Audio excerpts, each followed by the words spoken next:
Sweden is a country on the European continent northern part. The country is bordered by Norway to the west and Finland to the east. Sweden is the third largest country in the European Union. The capital city of Sweden is Stockholm. It is also the largest city in this country. Sweden is part of the geographical area Fennoscandia. The majority of Sweden citizens are Christian, and most of Sweden citizens speaks English. Okay, so I will explain the next material. It's about proxemics and chronamics in Sweden. The first is proxemics. In Sweden, there are 4 zones about distinction, namely, the first is the intimate zone. It's up to 0.5 meter. The zone is for people who share a deep relationship, spouse and partner, children and other family member. Second is the personal zone, up to 1 meter. The zone is for good friends. Number 3, the social zone, from 1 to 2 meter. The zone is for social context when you don't know the person too well. And the last, number 4, is the public zone, 2 meter or more. This zone is for places such as the library, bus stops, general public space where you don't know people. And then, for the next material, it's about chronamics in Sweden. There are 2 communication model in Sweden. There are verbal and non-verbal. The first is verbal communication. A. Communication style. Communication in Sweden is participative, with everyone encouraged to share their perspective. There is a tendency for Sweden to avoid conflict or confrontation and refrain from raising their voice or showing anger. Number 2, interruption. This is considered rude to interrupt someone during a conversation. It is thought to indicate that one does not have a genuine interest in what the other is saying. Number 3, turns. Sweden usually take turns while speaking. This means that each person in the conversation will speak without interruption until they have finished what they are expressing. Number 4, silent.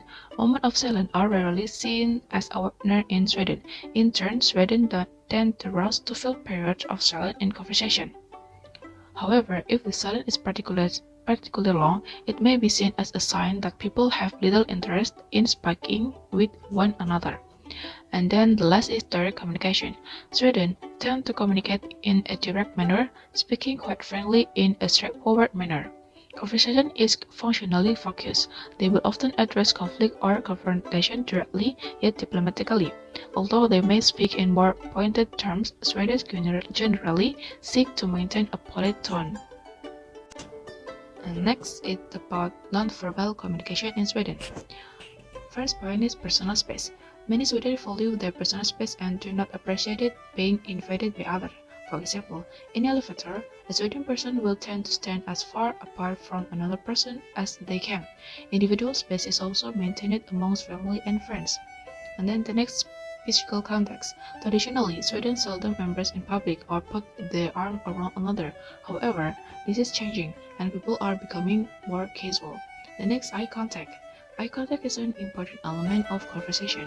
Many Swedes feel that avoiding eye contact is a sign that someone is not interested in the conversation. And the last point is gesture. Swedes tend not to use excessive hand gesture when speaking. Kinesics in Swedish culture. Gesture or body language. Swedish people tend not to use excessive gesture when speaking. Fluency in Swedish culture. Eye contact is an important element of conversation. Many Swedes feel that avoiding eye contact is a sign that a person is not interested in the conversation. In fact, many foreign Swedes can see Swedes cold and irritated when they are approached, but that Swedes shouldn't take it personally. Swedes are very respectful of foreigners and prefer to have direct conversation to the point. Swedes tend to be very participative in conversation with everyone, having a turn and would never interrupt someone in their conversation as it's considered rude. Swedes are very respectful of foreigners and prefer to have direct conversation to the point.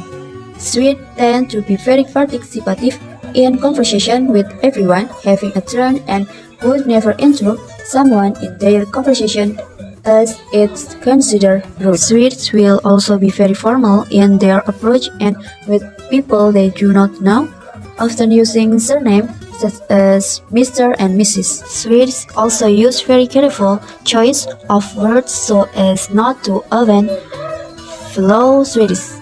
Non-verbal ethics in Swedish culture. Number 1. Highly value personal space. Number 2. Swedes will keep their distance because they feel uncomfortable when someone is in front of them or standing in front of them. Number 3.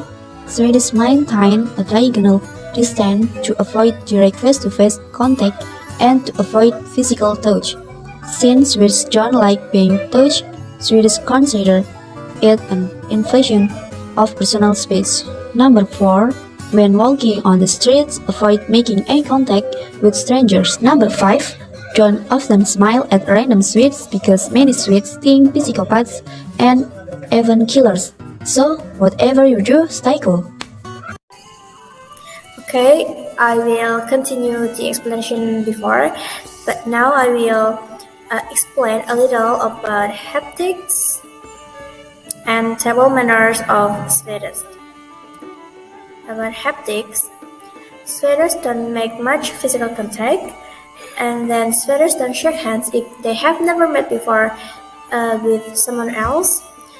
They will keep the body language and hand movement to a minimum, and last, they will avoid back slapping, embracing, and touching.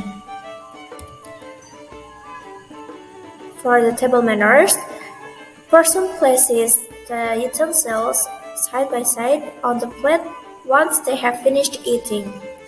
Leaving any food on the plate is impolite.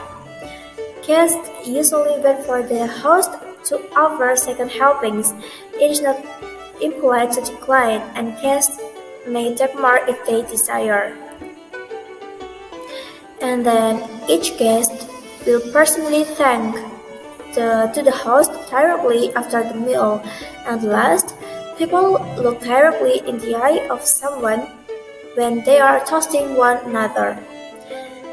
That's all the explanation about haptics and table manners from me. Thank you. Food. In Swedish, there are 4 kinds of food. Number 1. Ärtsoppa. Ärtsoppa is a typically Swedish food in the form of a traditional Swedish yellow bean soup made from peas. The texture of the soup is very thick, the color is yellow, and it is generally enjoyed on Thursday. This is one day before the 3-day fast. Other ingredients used are thinly sliced pink salted pork with spices including ginger, onion, marjoram, and cloves. Okay, number 2. Pyttipanna. The Swedish specialty is similar to a hash consisting of a combo of potatoes, onions, and meat, or usually smoked sausages or bacon, but sometimes leftover steak, lamb, or ham hook that is deep fried until it caramelizes. Pyttipanna is then served with a sunny side-up egg, pig bits, and jenkins, which are salty and tangy. Number 3. Sill. During important holidays like Christmas, Easter, and Midsummer in Sweden, it is common to eat sill or pickled herring. To make pickled herring, the fish is tossed in salt, vinegar, and various spices. Some of the most popular pig herring flavors include loxil or onion flavor, majasil or synapsil or mustard flavor. Okay, the last number 4. Pulp. The name pulp refers to a variant of the popular Swedish dumpling, which is made of grated raw potatoes and filled with various fillings. Usually this dish is associated with the northern regions of Sweden and is commonly referred to by the name pit pelt. The dough is made of rye, barley, or wheat flour. The most common filling is a mixture of shredded onions and fried bacon. Usually dumplings are served with melted butter, lingonberry jam, sour eggplant cream, milk, or bechamel sauce. I will explain about Swedish clothes. Swedish traditional dress is white, yellow, and blue.